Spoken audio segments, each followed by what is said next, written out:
बिस्मिल्लाहिर्रहमानिर्रहीम, अस्सलाम वालेकुम नाजरीन। मैं हूं बाबर हयात और आप देख रहे हैं 24/7 उर्दू न्यूज पर बाबर हयात शो। नाजरीन, साइम अयूब की चैंपियंस ट्रॉफी में शिरकत मशकूक है। उनके हवाले से बड़ी अपडेट आई है। पाकिस्तान क्रिकेट बोर्ड उनके इलाज के हवाले से एक बड़ा कदम उठा रहा है। ना सिर्फ मैं उसके ऊपर आज के इस प्रोग्राम को आपको अपडेट करूंगा, बल्कि हम बात करेंगे कि साइम अयूब अगर खुदा न खास्ता चैंपियंस ट्रॉफी मिस करते हैं अपनी इंजरी की वजह से, तो साइम अयूब की जगह कौन पाकिस्तान के स्क्वाड का हिस्सा बन सकता है। क्या शान मसूद जनूबी अफ्रीका के खिलाफ जनूबी अफ्रीका में जबरदस्त सेंचुरी के बाद, और अगर वो कोई बड़ी सेंचुरी करने में, डबल सेंचुरी करने में कामयाब हो जाते हैं, तो क्या शान मसूद जो हैं उनकी पाकिस्तान के चैंपियंस ट्रॉफी स्क्वाड में वापसी हो सकती है, या फिर शान मसूद के मुकाबले में कौन कौन हैं जिनके बारे में बात की जा रही है, और शान मसूद के हवाले से क्या बातचीत हो रही है, ये भी मैं आपको आज के इस प्रोग्राम में बताने जा रहा हूं कि शान मसूद की पॉसिबिलिटी क्या है कि क्या वो कम बैक कर सकते हैं। अब बहुत सारे लोग कहेंगे कि भाई तुम ये क्यों कह रहे हो कि शान मसूद तो भाई टेस्ट में बड़ी मुश्किल से चला है, तुम अब उसको चैंपियंस ट्रॉफी में लाना चाह रहे हो, ओडीआई में लाना चाह रहे हो। अगर आपके पास साइम अयूब होता तो मैं ये बात मुमकिन ना कर रहा होता, लेकिन अब क्यों कर रहा हूं, इसके पीछे कुछ स्टैट्स हैं साइम अयूब के वनडे फॉर्मेट को लेकर के। वनडे इंटरनेशनल नहीं, वो तो हमने सिर्फ 9 दिए हैं उनको खेलने के लिए, लेकिन ओवरऑल जो आपका वनडे फॉर्मेट है, एक दिन के मैचेस का फॉर्मेट, उसमें उसका कुछ रिकॉर्ड है जो आज तक कोई ब्रेक नहीं कर सका, वर्ल्ड रिकॉर्ड।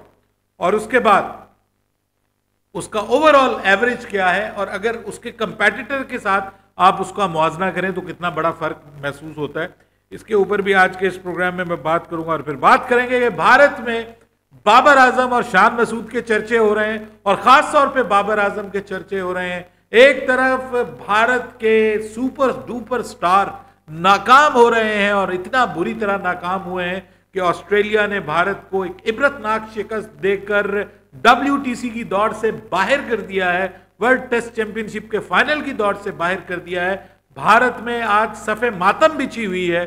तो दूसरी तरफ बाबर आजम को जो जिम्बाबर कहते हैं, जो नेपाल आजम कहते हैं, खास तौर पे इंडियन मीडिया में, उनको बाबर आजम ने आज जो मुंह तोड़ जवाब दिया है, उसके ऊपर वहां मीडिया में क्या चल रहा है, इसके ऊपर भी आज के इस प्रोग्राम में बात करेंगे। लेकिन आगे बढ़ने से पहले आपसे गुजारिश कि अगर आप हमारे नए व्यूअर हैं तो प्लीज हमारे इस चैनल को जल्दी से कर लीजिएगा सब्सक्राइब, और बेल आइकन को पुश करना मत भूलिएगा। मुझे फॉलो कीजिए इंस्टाग्राम पे @बाबर हयात शो, और हमारे पेज को फेसबुक पे लाइक कर लीजिएगा। मैंने 1 जनवरी को जो अपना प्रोग्राम किया था, उसमें मैंने ये प्रिडिक्शन की थी। ये कोई खुदा ना खास्ता वो मुझे गैब का इल्म नहीं, अल्लाह माफ करे, अल्लाह इससे बचाए किसी भी तकब्बुर से, लेकिन ये मैं एक अपनी फ्रेशनेस के लिए आपको आपके साथ शेयर कर रहा हूं कि मुझे ये गट फीलिंग्स थी कि 2025 का ये जो साल है, ये बाबर आजम के लिए अच्छा होने जा रहा है।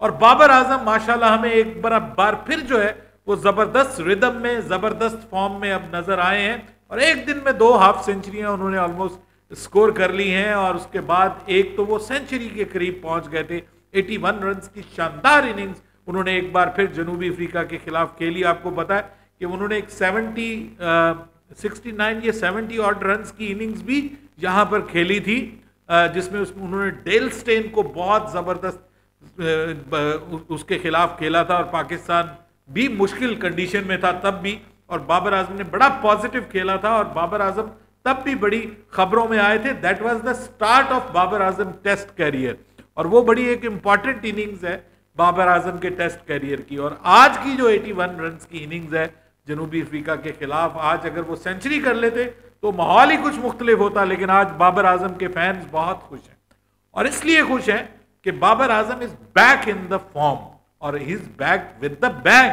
जिस तरह से आज उसने शॉट्स खेली, दुनिया के मुश्किल तरीन बॉलर्स रबादा को, जानसन को, मफाका को, उसके बाद मल्डर को, महाराज को जिस तरह से टैकल किया, और ऐसे लग रहा था कि वो स्पिन उनके लिए कोई मसला नहीं है। हालांकि वो लेफ्ट आर्म स्पिन के अगेंस्ट भी स्ट्रगल करते हुए नजर आते थे, वो बाहर जाती हुई बॉल के अगेंस्ट भी स्ट्रगल करते हुए नजर आते थे, लेकिन अब लग रहा है कि वो अपनी गलतियों के ऊपर उन्होंने काम किया है और अपनी मिस्टेक्स को वो सुधारते हुए नजर आए और वो आगे आगे बढ़ रहे हैं। तो इसका मतलब ये है कि वो very near to his century हैं।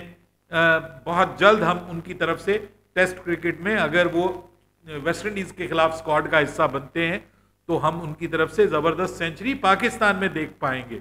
बहरहाल बाबर आजम को लेकर के भारतीय मीडिया में जिस तरह से बदतमीजी की जाती थी और उनको जिम्बाबर और पता नहीं कौन और कुछ लोग तो अजीबोगरीब उनके नाम बनाए हुए थे और मतलब बिलो द बेल्ट उनको कहा जाता था। मैं भी बाबर आजम की कप्तानी का क्रिटिक रहा हूं, लेकिन ये ज़हन में रखिएगा कि बतौर बैटर के मैंने बाबर आजम को हमेशा हाईली रेट किया है, पाकिस्तान का सबसे अच्छा बल्लेबाज उनको करार दिया है और इसमें कोई दो राय नहीं है। लेकिन बाबर आजम के फैन मुझे इसलिए रगड़ते हैं कि मैं उनकी कप्तानी को क्यों जो है वो क्रिटिसाइज करता हूं, और वो मुझे कहते हैं कि जब मैं फिर बाबर आजम की तारीफ करता हूं तो वो कहते हैं तुम तो बाबर आजम के सबसे बड़े मुखालिफ हो।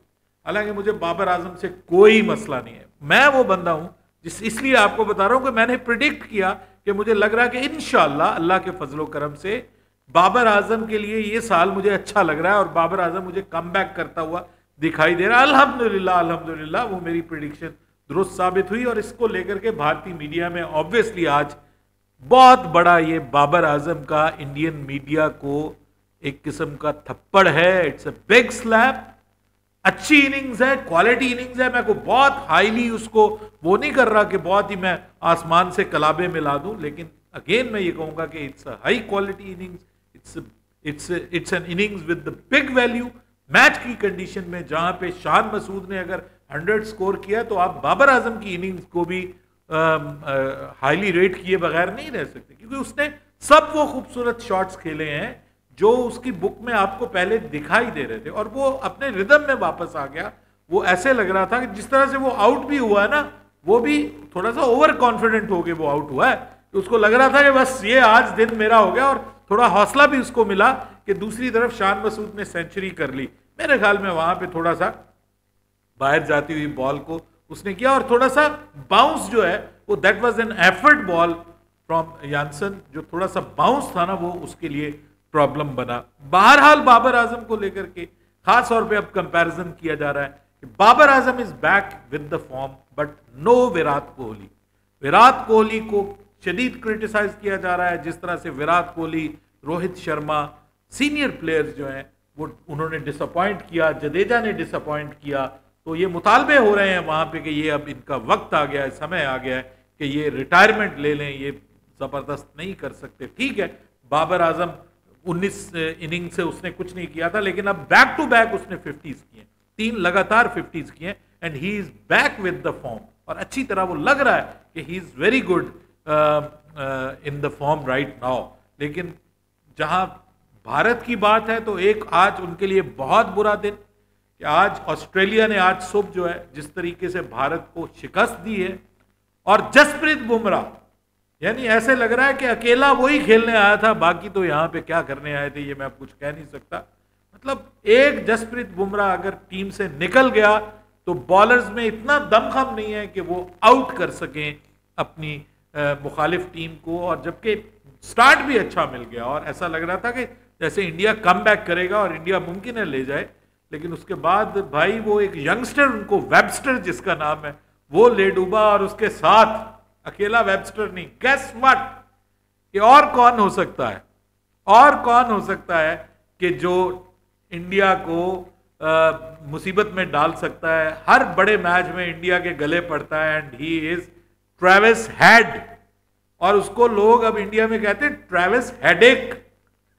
वो असल में इंडिया का सरदर्द है कि हर बड़े मैच में इंडिया को वो शिकस्त देता है, चाहे वो वर्ल्ड कप का फाइनल हो, चाहे वो जनाब WTC का फाइनल हो, मतलब कोई जगह वो छोड़ता नहीं है जहां पे वो इंडिया को डेंट ना करे, और उसके लिए तो वो बात जो है वो आसान बनी हुई है।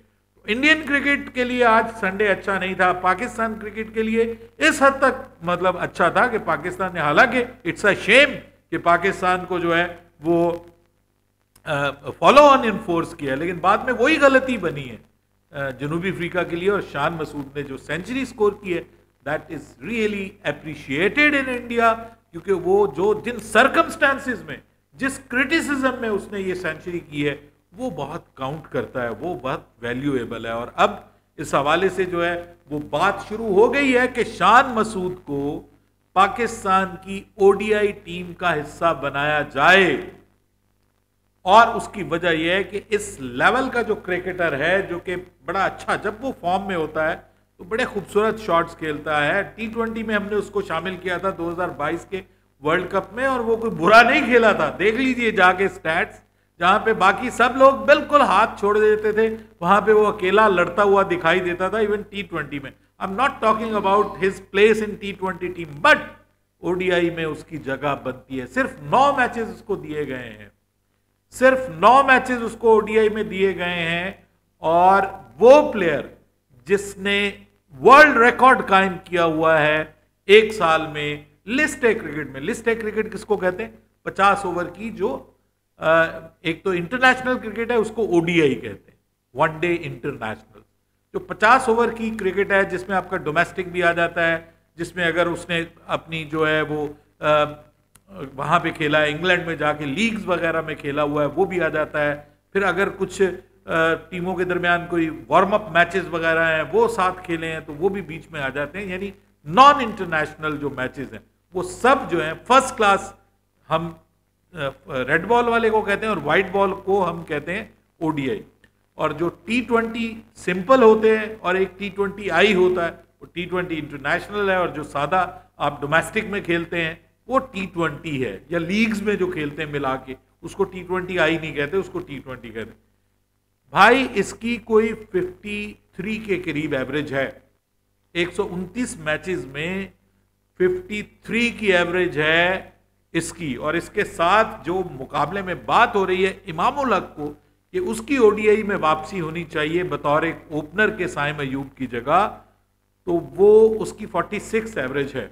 उसने 114 मैच खेले, कम मैचेस नहीं खेले, लेकिन वहां पे बात ठीक है कि उसकी 48 की उसकी एवरेज है ओडीआई में।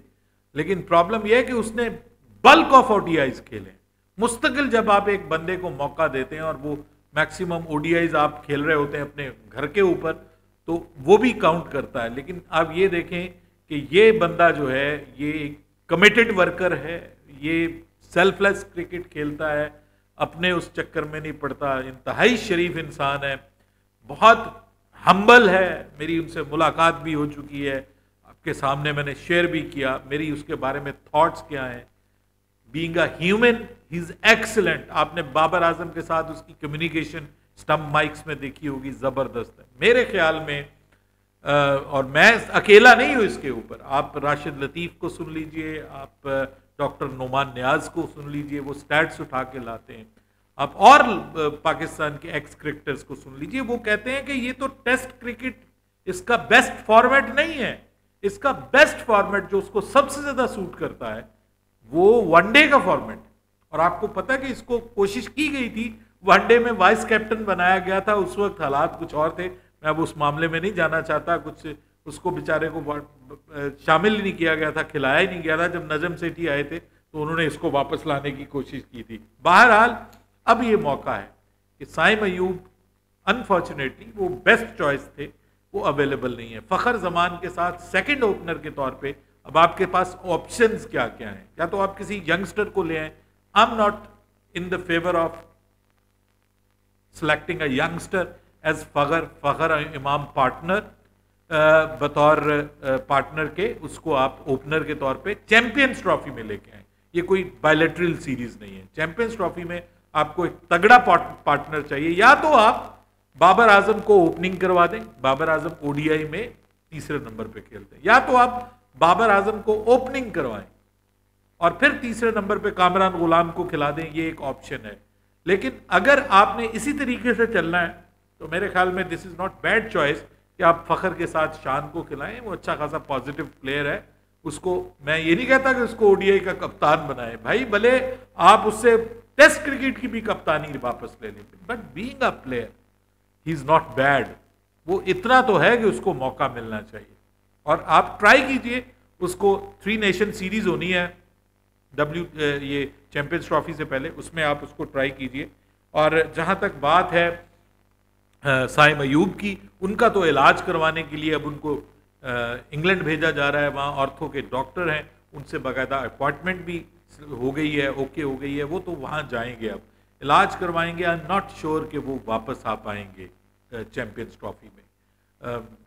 अल्लाह करे, अल्लाह के इख्तियार में है, मुमकिन है वो बहुत स्पीडी रिकवरी करें, बट इवन देन मैं समझता हूँ कि पहले 6 हफ्ते तो कम से कम उनको कहा गया है, वो उसके ज़्यादा भी हो सकते हैं। फिर अगर वो फिट भी हो जाते हैं तो थोड़ा आपको पता है रिकवर करने में और मैच प्रैक्टिस में रिहेबिलिटेशन होती है, कुछ सारे मामलात होते हैं, उसके बाद फिर आप प्रैक्टिस में आते हैं। इस इंजरी के बाद आपको फौरी तौर पे मैच में नहीं उतारा जा सकता, क्योंकि आगे भी आपने खेलना है। यंगस्टर है, 22 साल की उम्र है, हम उसको एक टूर्नामेंट के लिए उसके कैरियर को दाव पे नहीं लगा सकते। तो मेरे ख्याल में यहाँ पे इमामुल हक को अगर आपने सेलेक्ट करना है तो आप थर्ड ऑप्शन के तौर पे बीइंग जो बैकअप ओपनर आप रखिए, बट आपको शान मसूद को मेन पे लाना चाहिए अगर इमामुल हक को लाना चाहते, क्योंकि अब्दुल्ला शफीक को एटलीस्ट मैं समझता हूं कि जिस तरह के वो मसाइल का शिकार हैं, अब्दुल्ला शफीक को तो आप ओपनर के तौर पे नहीं लाएंगे। हालांकि जहां तक मैं जानता हूं आकिब जावेद को, वो अब्दुल्ला शफीक के बड़े दीवाने हैं, लेकिन लेट्स सी, देखते हैं कि अब पाकिस्तान का जो चैंपियंस ट्रॉफी का स्क्वाड अनाउंस होने जा रहा है, उसमें क्या शान मसूद की वापसी होती है या नहीं होती है। आप अपनी राय दीजिए कमेंट्स में, आपके ख्याल में क्या शान मसूद डिजर्व करता है कि वो ओडीआई स्क्वाड का हिस्सा बने, या ये मेरा ही ख्याल है, या कुछ साबिक क्रिकेटर्स जो हैं वो ये ख्याल रखते हैं। अपनी राय दीजिएगा कमेंट सेक्शन में। बाबर हयात को इजाजत दीजिएगा। अल्लाह हाफिज।